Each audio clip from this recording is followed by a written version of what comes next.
Now today I would like to talk about the last of the hindrances, and this last hindrance is called skeptical doubt.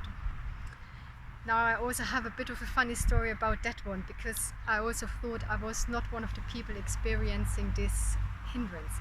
But as I said, in certain situations we all will experience all the hindrances. They are part of our psyche, they're part of our mind.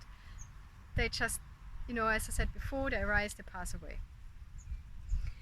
Now I was on a retreat one day and I was going to see my meditation teacher, and I said to her, I'm really concerned because I have never really experienced any doubt.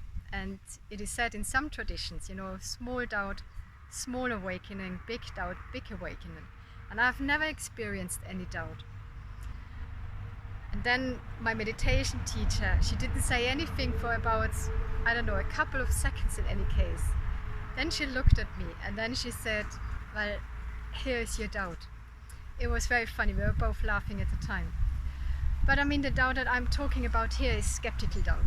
It is kind of that mind that kind of says, I can't do it, everybody else can. Or this teacher is not right for me. This teaching isn't right for me. This practice isn't right for me. This room isn't right for me. It is something, that stops you actually getting started.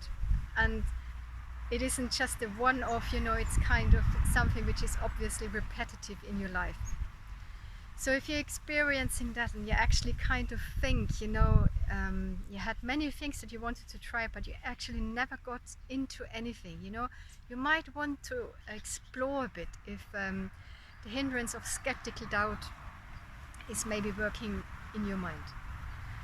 The similar for this hindrance is also a very interesting one. I had been thinking about it, because it's the Buddha said it's like being in the desert.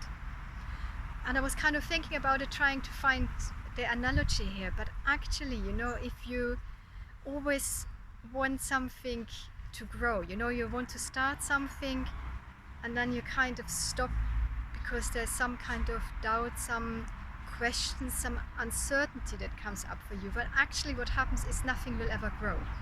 So instead of having a very lush, beautiful garden with lots of plants like I have around here, you're kind of stuck in the desert where nothing grows. And in that sense, I think it is quite a very good similar.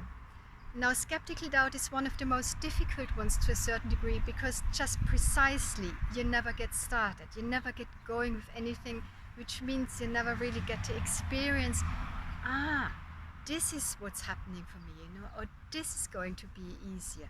You don't get to the point where you actually experience something positive that kind of gets you motivated and that kind of pulls you along.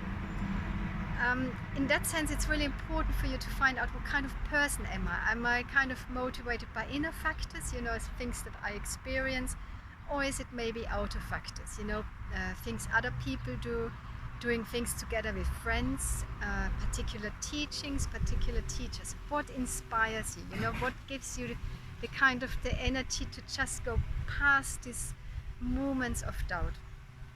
And also, which is kind of said in the text, is you have to learn to cultivate faith, and that is not blind faith. And I also want to say, this is not having questions about something, this is really being skeptical.